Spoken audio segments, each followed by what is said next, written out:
नहीं, ये संकट तो और गंभीर होता जा रहा है हर बीतते दिन के साथ।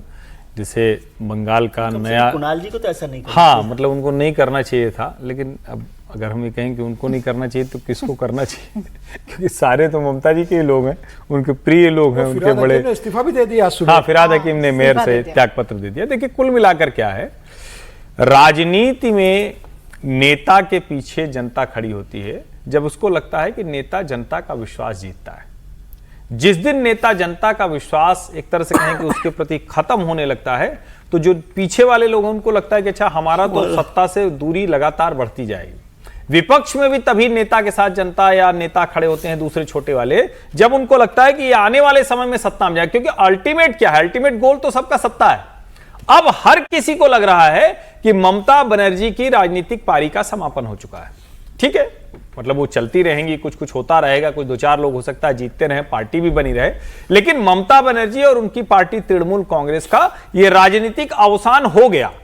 अब इसके बाद नए सिरे से पार्टी बनाना, ये ममता बनर्जी के पास न तो समय है और न ही, चूंकि 15 साल वो सत्ता में रही, भारतीय जनता पार्टी अभी आई है, और जो बंगाल के लोगों का मिजाज है, बड़ा लंबा समय देते हैं, जिसको कहते हैं ना कि लॉन्ग रोप, वो दूसरे के लिए वो छोड़ देते हैं अभी उसको, तो वो देते हैं, तो उससे दूसरा वाला निपट जाता है, खत्म हो जाता है। तो लॉन्ग रोप जिसको देते हैं ना, कम्युनिस्ट गायब हो गए, पहले कांग्रेस गायब हुई, फिर कम्युनिस्ट गायब हुई, तृणमूल भी अब उसी हाल में जा रही। तो मुझे लगता है ये बहुत कोई चौंकाने वाला नहीं है। हाँ, इतना जरूर है कि ममता बनर्जी क्या अपनी उन गलतियों को अभी भी सबक ले पाई हैं, क्या वो समझ पाई हैं कि असली क्या गड़बड़ हुई, कि मां माटी मानुष कहने के बाद भी उनसे पूरी तरह से मां माटी मानुष दूर हो गया। लेकिन अब कुणाल घोष, हैरानी वाली बात यह है कि कुणाल घोष पर यह जिम्मेदारी ममता बनर्जी ने सौंपी कि आप पार्टी की तरफ से बातें रखें, और कुणाल घोष ममता बनर्जी के साथ साथ दिख भी रहे थे, लेकिन वही कुणाल घोष अब एक तरफ ममता बनर्जी के साथ होने की बात भी कर रहे हैं, तो दूसरी तरफ वो पार्टी की गलतियों पर मुखरता से बात कर रहे हैं। तो क्या अब एक और विकेट गिरने वाला है? क्या एक और अपना साथी ममता बनर्जी का साथ छोड़ने वाला है?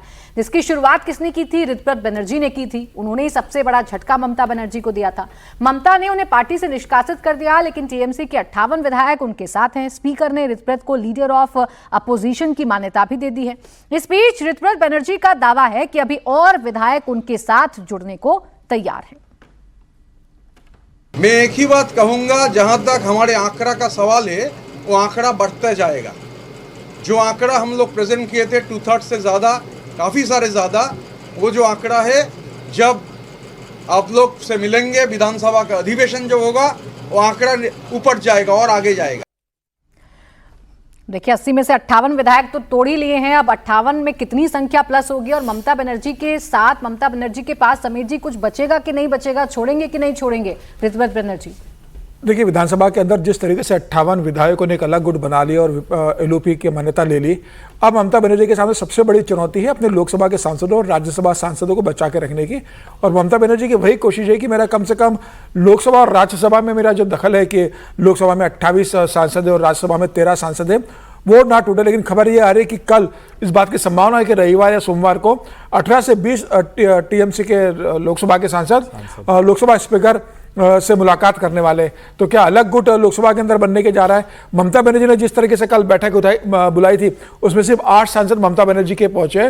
और ऐसा भी नहीं है कि सोशल मीडिया पर ममता बनर्जी के समर्थन में ममता बनर्जी के तमाम सांसदों ने कोई मुहिम चला के रखी हो कि हम बैठक में नहीं जा रहे, लेकिन हम ममता बनर्जी के साथ हैं हर स्थिति के अंदर, कि उनका कोई वीडियो मैसेज नहीं है।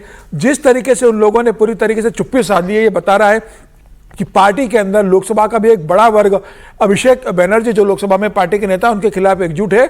और इस बात की तैयारी कि अभिषेक बनर्जी को जो पार्टी का नेता है उस पद से हटाने के लिए वो कल मांग कर सकते हैं। ये तो ममता बनर्जी को देखना चाहिए ना, जब विधायक आपके इतने हो गए, आप विधायक की भावनाओं को ध्यान में रखते हो, आपको कहना चाहिए था कि जब अभिषेक से इतनी नाराजगी है तो अभिषेक को मैं लोकसभा में पार्टी के नेता के पद से हटा देती हूँ और सांसद लोग तय करें किसे बनाना है, मैं उसे पार्टी का नेता बना देती हूँ।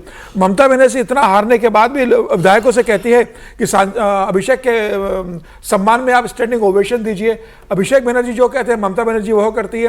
पूरी पार्टी हाईजैक जिस तरीके से की और पार्टी का सत्यानाश जिस तरीके से अभिषेक ने और अभिषेक के कहने पर आईपैक ने किया है, सारा गुस्सा अभिषेक और आईपैक के खिलाफ वहां के विधायक निकाल रहे हैं। तो मुझे लगता है कि ममता बनर्जी को अगर कोर्स करेक्शन करना है तो अभिषेक बनर्जी से मुझे लगता है कि वो लोकसभा में नेता पद से, महासचिव पद से उनको हटाए और बोले कि किसी नए को मैं महासचिव बनाऊंगी।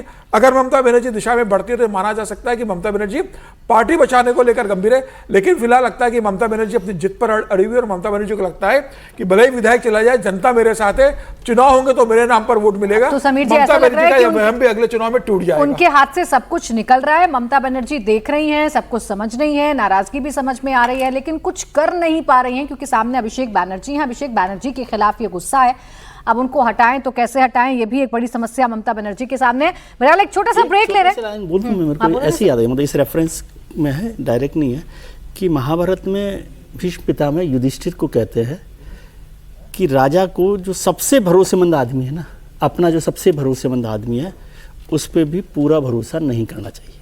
ऐसी याद आ गई मुझे बात। देखिए, उसमें किसी के बयान को जोड़ लीजिए। अभी ताजा कुणाल घोष की चर्चा तो खूब हो ही रही है।